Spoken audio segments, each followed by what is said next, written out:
नमस्कार, जय साई राम। आपकी साई आंटी चैनल के माध्यम से आपके बीच आप सभी साथियों को नमस्कार। अपने वायदे के अनुसार मैं फिर एक नए साईं भक्त को लेकर आपके साथ हाजिर हूँ और वो भक्त है हमारा नन्हा मुन्ना सम्राट, जो कि 9th क्लास में पढ़ता है। सम्राट, स्वागत है आपका मेरे इस यूट्यूब चैनल में। जय साई राम। जय साई राम। बेटा, मुझे बहुत लोगों से पता लगा कि आपके साथ बाबा का वार्तालाप भी हो जाता है और आपके परिवार पे बाबा की कृपा भी बहुत है, ये मैंने काफ़ी जगह सुना। तो आज मैं आपसे जानना चाहती हूँ कि कैसे बाबा की आवाज़ आप सुनते थे, क्या हुआ आपके साथ, वो बताओ भक्तों को अपने मुँह से। बाबा मेरे को सपनों में दिखाई देते थे और सुनाई भी। ठीक है। फिर मैंने सुबह उठ के एक बहुत दिन ऐसा हुआ, फिर मैंने सुबह उठ के मम्मी को बताया था। नहीं, क्या आपको सुनाई देता था? मेरे को आजा शिरडी, आजा शिरडी। हाँ। अच्छा, ये आवाज़ आपको आती थी? हर रोज आते रही 5-7 दिन।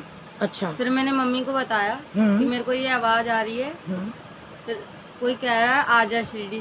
तो मैंने मम्मी को ये कहा कि मेरे को शिरडी ले चलो। कहा मम्मी से? अच्छा, तो मम्मी फिर आपको ले गई? फिर मम्मी ले गई। कैसे कैसे व्यवस्था हुई, ये मैं आपकी मम्मी से थोड़ी जानकारी ले लेती हूँ। लेकिन आपको बाबा की आवाज़ आई, ये तो बिल्कुल पक्का ना? झूठ तो नहीं बोल रहे हो ना? नहीं।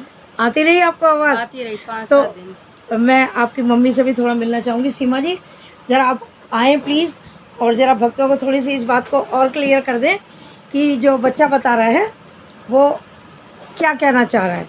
तो ज़रा सीमा जी सब भक्तों को बताइए कि अभी सम्राट ने जो बात बताई, क्या वो ठीक बोल रहा है कि उनको दिखाई दिया? जी, जय साई राम।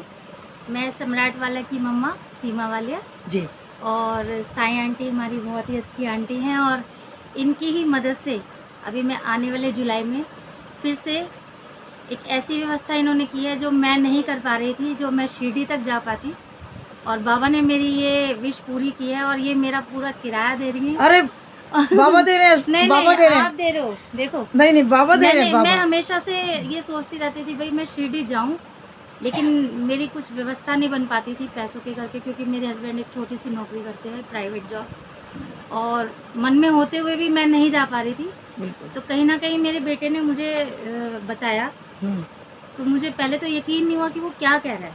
अच्छा। ये लास्ट अक्टूबर की बात है। तो ये जैसे सुबह सोकर जगा और मेरे पास आके बैठ गया। अच्छा। ऐसे इसके ऐसे हाथ जोड़ा हुआ इसने, और उठते कह रहा मम्मा प्लीज़ आप मेरी एक विश पूरी करोगे। अच्छा। तो मैंने नॉर्मल सा, जैसे भाई बच्चे की विश क्या होती है, खाने की, कोई गिफ्ट की, कुछ भी होती है छोटी मोटी, यही होती है बच्चों में। मैंने सोचा चलो भाई मैं तो बता बेटा क्या बात है। तो कहता है प्लीज़ मम्मा आप मुझे शिरडी का तीर्थ करा दोगे। ये शब्द बोला उसने? ये शब्द उस लड़के के, इतने छोटे बच्चे ने तीर्थ, ये वर्ड बोले उसने, पूरी लाइन अभी भी मेरे रोंगटे खड़े होते हैं, सोचती हूँ। बड़ी बात है। तो मुझे पहले यकीन नहीं हुआ, मैंने कहा बेटा क्या कह रहे हैं, दोबारा बोल। फिर से इसने यहाँ से हाथ जोड़ के मम्मा प्लीज़ मुझे शिरडी का तीर्थ करा दीजिए। फिर मैंने इसको बोला, मैं कहा बेटा तीर्थ तो पेरेंट्स को बच्चे कराते हैं बड़े होके, पेरेंट्स थोड़ी तीर्थ पे जाते हैं लेके कि बच्चों को लेके तीर्थ जा रहे हैं। बच्चे बड़े होते हैं, सेटल होते हैं, मम्मी पापा को तो वो लेके जाते हैं मम्मी पापा को जी। कह रहा मम्मा बड़े होके तो मैं करा दूंगा आपको, लेकिन मेरी एक विश है, अभी आप करा दो। बहुत बड़ी बात है। तो मैंने इसको बोला, मैं कहा बेटा अभी तो हमारे पास कोई अरेंजमेंट नहीं है, ठीक है, इसके पापा की प्राइवेट जॉब है छोटी सी, और छुट्टी इनको मिलती नहीं है, और मैं ऐसी हूँ कि बिल्कुल बाहर अकेली नहीं जा सकती। बिल्कुल ठीक है, मैं कभी दिल्ली में पैदा हुई हूँ, शादी पर मैं दिल्ली नहीं घूमी आज तक। तो बाबा की इतनी शिरडी दूर है, तो मैं कभी सोच भी नहीं सकती थी कि मैं वहाँ जा पाऊँगी। मैंने इनको बोला, मैं कहा बेटा ये ज़रूरी नहीं कि बाबा शिरडी में ही है, हम बाबा के साईं मंदिर जाते हैं, ये देवनगर वाले, करोल बाग वाले। अच्छा। तो मैंने कहा बेटा बाबा हर जगह है, जरूरी नहीं हम इतने सारे पैसे खर्चेंगे जो हमारे पास नहीं है जी, तो आप यहीं पे मत्था टेको, ठीक है। तो कहते ठीक है मम्मा। फिर हम 2-4 दिन अपना वहीं जाते रहे बाबा के मंदिर। लेकिन बच्चा ये कह रहा है कि उन्हें बार बार आवाज़ आती रही। हाँ, फिर 3-4 दिन बीत गए। हाँ। फिर अचानक से फिर से ऐसी, मम्मा प्लीज़ मैं आपसे रिक्वेस्ट कर रहा हूँ आप मुझे एक बार ले चलो। अच्छा। तो फिर मैंने इसको बोला, मैं कहा एक बार सुन बेटा, हमारे पास व्यवस्था नहीं है, ठीक है, सारी चीज़ें मैंने आपको समझा दी हैं, तो अब आप मेरे से बारी बारी मत बोलो, मुझे ना करना पड़ रहा है तो हाँ, अच्छा नहीं लग रहा। कि मन मेरा भी ऐसा करता है कि मैं भाई जाऊँ, लेकिन कहीं ना कहीं पैसों की अरेंजमेंट की वजह से मैं नहीं जा पाती। तो मैंने खुद पे तो कंट्रोल कर रखा है, वो चीज़ मैं बच्चे के सामने बोलूँगी तो उसको ज़्यादा लगता है, तो मैंने ये सोच के थोड़ा उसको दबाने की कोशिश की, तो वो रो पड़ा, कह रहा मम्मा मुझे नहीं पता, आप कैसे भी करके मुझे लेके जाओ। मतलब सीढ़ी जाने के लिए वो रोने लगा? हाँ, रोने लग गया, आप कैसे भी करके मुझे लेके, क्योंकि लगातार उसको आवाज़ें आ रही थी ना, जाओ। बहुत बड़ी बात है। तो मैं उस टाइम समझ नहीं पा रही, मैंने सोचा चलो भाई हो सकता है बच्चे का मन है, बाबा डेली मंदिर जाता था, तो मैं मन कर क्या होगा कि चलो शिरडी जाएंगे। तो फिर रो पड़ा जब ये, तब मैंने इससे पूछा, मैंने कहा सुन बेटा, जब बाबा का बुलावा आता है ना, तब बाबा अपने आप बुला लेते हैं, व्यवस्था कर लेते हैं, अपने आप बुला लेते हैं। अगर आपको बाबा इतनी बारी दिख रहे हैं और अब दोबारा से दिखे हैं, तो मैंने उसको दिलासा दिया कि अगर बाबा आपको दोबारा दिखे ना, तो वो बुलाएंगे, तो वो अपने आप बुलाएंगे। अब हमें कुछ नहीं सोचना, वो बाबा की वो है कि वो कैसे अपना चमत्कार दिखाते हैं, क्या करते हैं। बिल्कुल। मैं कहा हमने बाबा पे छोड़ दिया। उसके बाद एक दिन अचानक से, हम डेली जाते थे शाम को बाबा के मंदिर, उस दिन मैं अचानक से 2 बजे के आसपास मुझे ऐसा लगा कि मुझे मंदिर जाना है। अब बच्चे खाना खा रहे थे, बल्कि इवन मैंने इनका खाना सामने से हटा के मैंने इनको बोला कि चलो अभी चलना, कि अभी जल्दी से खड़े हो जाओ, हम मंदिर जाते हैं। तो ये दोनों हैरान कह रहे मम्मा हम तो शाम को जाते हैं, आप अभी कैसे लेके जा रहे हो। मैं कहा पता नहीं बेटा, मेरा बहुत मन कर रहा है और मुझे अभी जाना है। हम चले गए, दोपहरी में चले गए और वहाँ गए, जाके मैंने मत्था टेका, मैं बैठी रही। तो यही होता था, हम रोज जाके मत्था टेकते थे, अपना थोड़ी देर बैठ के अपना आ जाते थे। अब उस दिन मेरा उठने का मन ना करे, बारी बारी बच्चों को भूख लगी थी, चलो मम्मा घर, भूख लगी है, भूख लगी। मैंने कहा रोज़ तो मैं पीछे बैठ के खिलाती हूँ, आज यहाँ आ गए तो तुम्हें भूख लगी है। मैं कहा ठहर जाओ, अभी मेरा मन नहीं करता, मैं बैठी रही। इतने में हमारी एक जो अभी साईं ग्रुप हमारा लास्ट ईयर बना, जो हमें शिरडी लेके गया बाबा के यहाँ, तो उनमें से एक हमारी सिस्टर है वीना दी, तो वो मुझे मिली मंदिर में आके। उन्होंने मुझसे पूछा कि आप ग्रुप में हैं क्या। तो उस टाइम मुझे समझ नहीं, मैंने बोला नहीं दी, मैं तो किसी ग्रुप में नहीं हूँ, मैं नॉर्मली बाबा के दर्शन के लिए आई हूँ। फिर बच्चों ने मुझे कहा मम्मा चलो, तो मैंने चलने के लिए बाबा से मत्था टेका, तो चलो बाबा हम जा रहे। फिर मेरा मन नहीं करा उठूँ, फिर मन में ये आ रहा कि सामने जो बैठी हैं उनसे बात कर। अब मैं नॉर्मली किसी से जल्दी से बात नहीं अंदर से अंदर से मुझे फील हुआ कि इनसे बात कर, अंदर से फीलिंग हो रही थी कि अब ये कर, ये कर, जैसे उसे आवाज प्रेरणा समझ लो, जैसे उसको आवाज आ रही थी कि आशिडी, तो मेरे अंदर से आवाज आ रही थी कि इनसे बात कर, अंदर से। और मैं ये सोच रही, एक आवाज है इनसे बात कर, और मैं ये सोचूं मैं कैसे करूं, मैं तो कभी किसी से भाई नहीं कर पाती इस तरह एकदम से बात। फिर 5 मिनट फिर इनसे बात कर, तो मैं बड़ी हिम्मत करके मैं भाई दी के पास गई। मैंने कहा दी आप अभी ग्रुप की बात कर रहे थे, तो कौन सा ग्रुप है यहाँ मंदिर में, कोई ग्रुप वगैरह है। तो उन्होंने कहा नहीं वैसा तो कोई ग्रुप नहीं है, बस हम भजन कीर्तन कर लेते हैं कभी कभी ग्रुप में आके भाई सारे इकट्ठे होकर। तो मैं कहा दी आप मुझे प्लीज़ उसमें आप शामिल कर लीजिए। तो उन्होंने कहा देखिए ये काम तो हमारे जो हेड हैं सुमित्रा दी वो करते हैं। तो बाई चांस देखिए कि 10-15 मिनट और हम बैठे होंगे वहाँ पे, अचानक से सुमित्रा दी का फ़ोन आ गया। अच्छा, कि मैं साईं मंदिर आ रही हूँ। बताइए, ये बाबा की व्यवस्था है ये? हाँ, वो मिला रहे थे, अचानक से व्यवस्था है ये। तो उसके बाद वो आए, तो मैंने उनसे रिक्वेस्ट की, मैं कहा दी आप मुझे ऐसे ऐसे अपने ग्रुप में ऐड कर लीजिए। तो उन्होंने बिना किसी संकोच के बोला हाँ ठीक है आप आ सकते हो। उन्होंने मुझे ऐड कर दिया। उसके बाद फिर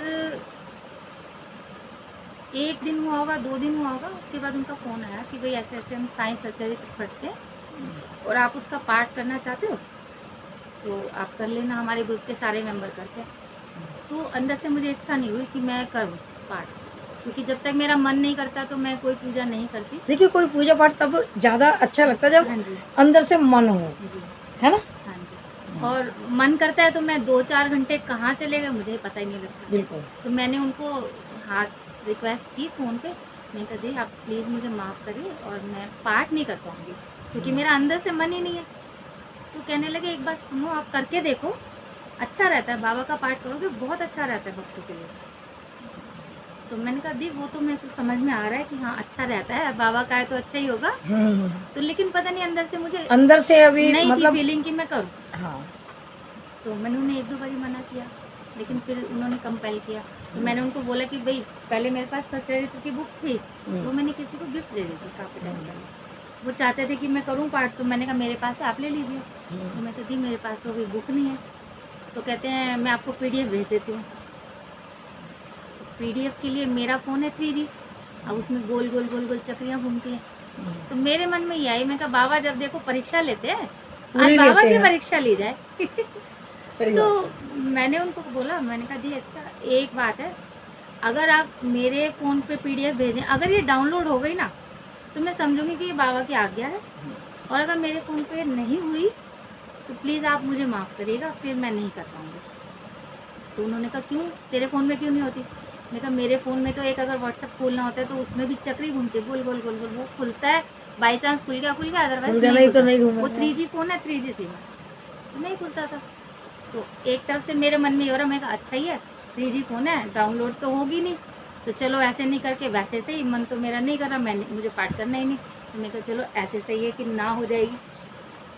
अब भाई 15 से 20 मिनट बीते होंगे, मेरे फ़ोन में PDF लोड हो गया, पूरी बुक लोड हो गई साइंस सब्जेक्ट। हाँ तो देखे ना बाबा की आज्ञा थी वो, पूरी बुक, और बाबा का ही वो निर्देश था, उनका निर्देश जो किसी के द्वारा आपको बाबा ने बताया। जी उन्होंने बताया। और जैसे ही वो लोड हुई है ना, आप यकीन मानिए मेरे एक मेरा रोंगटे ऐसे खड़े हो गए। मैंने कहा ये तो साक्षात बाबा का आदेश है, ये तो कर, और मैं पीछे हट रही हूँ, ये तो मैं बड़ी गलती कर रही हूँ।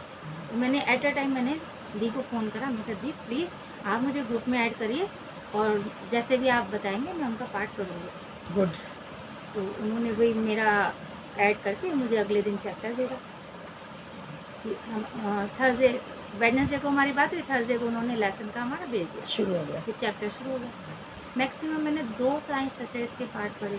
आप यकीन मानिए तीसरे पाठ से पहले मुझे ग्रुप में मैसेज आया कि शिरडी चलोगे क्या? बताइए इतनी बड़ी कृपा, कितनी बड़ी कृपा कि 2 पाठ मेरे हुए हैं सिर्फ, पहला अध्याय दूसरा अध्याय। हाँ बेटा ऐसा होता है। और तीसरा अध्याय आने से पहले मुझे व्हाट्सएप आया ग्रुप में, शिरडी चलोगे क्या? और यकीन मानिए उस टाइम पे फ़ोन मेरे उस बच्चे के हाथ में था जिसने हमें इतने टाइम पहले ही बता दिया था कि मुझे बाबा बुला रहे हैं। तो देखिए ना, बच्चे को दिखाई दिया, सुनाई दिया, और बाबा ने कैसे कैसे अपनी चक्री घुमाई, समझ लो इतना, और कैसे कैसे स्टेप बाय स्टेप और मैं सोचती हूँ कि किस तरह से क्या कैसे गई, और इतने सारे लोगों का साथ मिला, जहाँ मुझे जाके लगा ही नहीं कि मैं अकेली आई हूँ या मैं कभी बाबा के यहाँ आ ही नहीं पाई थी।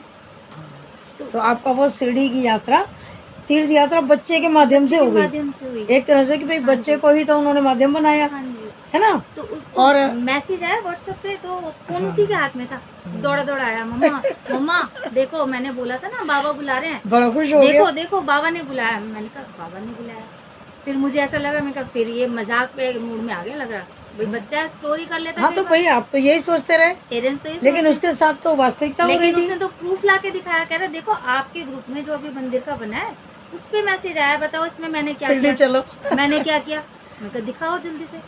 मैंने पढ़ा तो उस पे लिखा था चलोगे शिरडी, सिर्फ यही 2 वर्ड, जैसे इसको बोला था आजा शिरडी, उसी ऐसे लिखा चलोगे शिरडी। अच्छा ऐसे ही आपको सुनाई दे रहा था 2 बजे कि मंदिरा, जबकि आप डेली शाम को जाते हो, डेली शाम, लेकिन आप दिन में गए। अच्छा अभी आपने एक बात और बताई थी थोड़ी देर पहले कि आपके बेटे ने आपको ये कहा कि आप 2 महीने बाद फिर जाओगी। हाँ जी, अभी रिसेंटली अभी मेरी 11 जुलाई की फिर से टिकट है। हाँ, साई आंटी जी हमें लेके जा रहे हैं। तो वो भी उन्होंने बेटे नहीं बता दिया आपको पहले से ही? हाँ जी, अभी 8-10 दिन पहले की बात है, अचानक से बैठा हुआ था, दोपहर का टाइम था, कहता है मम्मा आपको एक बात बताऊँ। आप दोबारा जाओगे? मैंने कहा बताओ। कह रहा मुझे ना संकेत आ रहे हैं, अभी 1 या 2 महीने के अंदर हम दोबारा शिरडी जाएंगे। मैंने इसको फिर डांट दिया। अब भाई पेरेंट्स है, हो सकता है बच्चा स्टोरी भाई एक बार ही हो गया तो चलो उसके मन में हो इच्छा तो वो बोल रहा हो। मैं कहा बेटा सुनो, मैं कहा ये स्टोरी अपने पास रखो, और तुम्हें पता है हमारी अरेंजमेंट नहीं है, छुट्टी नहीं मिलती, वो तो बाबा की कृपा थी कि लास्ट अक्टूबर को हम हो आए। तो मैं कहा अभी तो साल भी पूरा नहीं हुआ और अब तो कह रहा है जल्दी दोबारा कैसे जाएंगे, 1-2 महीने में फिर से जाएंगे। तो मैंने कहा सुन, जैसे पहले बुलाया था अगर वैसे ही बुला लेंगे तो हम चले जाएंगे। और साफ साफ बात तेरे को ये बता रही हूँ कि पहले तो अरेंजमेंट हो गया था, ठीक है, लेकिन इतनी जल्दी तो मैं पापा से भी नहीं बोल सकती दोबारा कि हमें भेज दो। तो मैं कहा बेटा पैसे नहीं है, भूल जा। मैं कहा बिल्कुल भूल जा कि हम जाएंगे। लेकिन बाबा की बहुत कृपा है भैया आपके ऊपर। 5 दिन बाद ही अचानक से मेरी एक दी है, उनका नाम भी सीमा है, वो मुझे रास्ते में मिली है और हम दोनों बाबा के मंदिर गए हैं, देवनगर वाले में, मत्था टेका, सुबह सुबह अपना दर्शन करके आए। तो उनको साईं आंटी काफ़ी टाइम से बोल रहे थे कि भाई आ जाओ शिरडी चलेंगे, तो अपनी कुछ प्रॉब्लम्स की वजह से वो नहीं जा पा रहे थे। तो अचानक से उनका मन हुआ कि भाई बहुत बारी से आंटी बोल रही हैं और मैं नहीं जा रही, तो मेरे साथ कुछ ठीक नहीं रह रहा, तो मुझे इस बार जाना चाहिए। तो वो इतनी उन्होंने मेरी फेवर की है, कहती हैं कि मैं जब जाऊंगी जब आप सीमा को लेके जाओगे।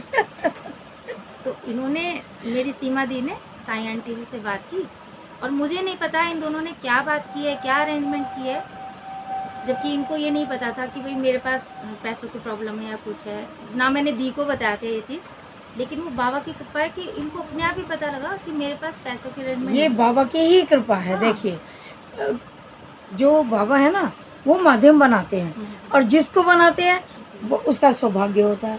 लेकिन उससे बड़ा सौभाग्य मैं उनका मानती हूँ कि जिनके प्रति बाबा प्रेरणा देते हैं कि आप ऐसा करो। तो सीमा वही बेटे पर तो मुझे लगा कि बहुत ही विशेष कृपा है कि जो बाबा उसको बार बार बता देते हैं। मैं ये सोचती थी कि नहीं ये थोड़ा सा उसमें बोल रहा है बचपने में। हाँ। लेकिन गलती थी मेरी, क्योंकि कहते हैं ना बच्चों का मन सच्चा होता है, हम लोग तो इतने नहीं होते। लेकिन दोनों बार बाबा ने उसको बताया और दोनों बार पूर्ति हो गई। बहुत बढ़िया। और इस बार तो ऐसी पूर्ति हुई कि बिल्कुल आप मेरा आने जाने का पूरा खर्चा उठा रहे हैं। अरे बाबा ही उठा रहे हैं, कोई नहीं उठाता बेटा। मैंने दी ने मुझे बोला ना कि ऐसे ऐसे भाई 10 मिनट में डिसीजन लेना है और आपको चलना है। तो मुझे नहीं पता था इन्होंने आपसे क्या बात की। मैंने इनको बोला, मैं कह दी मेरे पास पैसे तो नहीं। कह रहे तू उसकी चिंता मत कर, वो तेरे पैसों का देखो हो गया। आपने सच्चरित्र पढ़ा है, उसमें एक लाइन अगर आपको याद होगी कि जो बुलाता है वो व्यवस्था भी करता है। तो बुलाया किसने? बाबा ने। तो व्यवस्था बाबा कर रहे हैं। जो बुलाता है वो व्यवस्था करता है। वो व्यवस्था तुम्हारी पूरी उन्होंने कर रखी है और बहुत अच्छी बात है भाई। तो साथियों आपको ये सारी जो चर्चा हमने की आपको ज़रूर अच्छी लगी होंगी। अच्छी लगी हुई तो शेयर कीजिएगा और मैं बहुत जल्दी फिर मिलती हूँ किसी अन्य भक्त के साथ। और 11 जुलाई को तो हम सब लोग 20, 25, 30, 40 लोग की कृपा से मैं फिर से आंटी की कृपा से नहीं देखो मैं तो बोलूँगी, क्योंकि कहीं ना कहीं वो कहते हैं ना गुरु गोविंद दो खड़े काके लागू पाए, तो बलिहारी गुरु आंटी के जो साईं दियो मिलाए। देखिए ये तो मेरे इन बच्चों का प्यार है कि बार बार ये बच्चे बोलते हैं कि साईं आंटी की जय, उन्होंने जोड़ा इतना बड़ा परिवार। तो बाबा की ही कृपा से कोई किसी से मिलता है, बाबा की कृपा से ही कोई किसी से जुड़ता है। तो ये बाबा की कृपा से ये इतना बड़ा साईं परिवार मुझे मिला है। और मैंने एक वीडियो साथियों बनाई है कि मैं कितनी भाग्यशाली हूँ कि मैं ऐसे परिवार की मेंबर हूँ कि जो मेरी बहुत चिंता करते हैं। अगर मैं 4 दिन वीडियो नहीं डाली तो लोगों के फ़ोन शुरू हो गए कि आप ठीक तो हैं, घर में सब कुछ ठीक है, आपकी वीडियो क्यों नहीं आ रही। तो देखिए आज तो अपना अपने को नहीं पूछ रहा है, इतनी स्वार्थी दुनिया है। और ये मेरा साईं परिवार है जो इतनी चिंता करता है एक दूसरे की। तो सीमा बहुत बहुत मुबारक हो आपको यात्रा। चलते हैं। तो जय साईं राम। आप सभी अपना ध्यान रखिएगा। जय साईं राम कहते रहिएगा। जय साईं।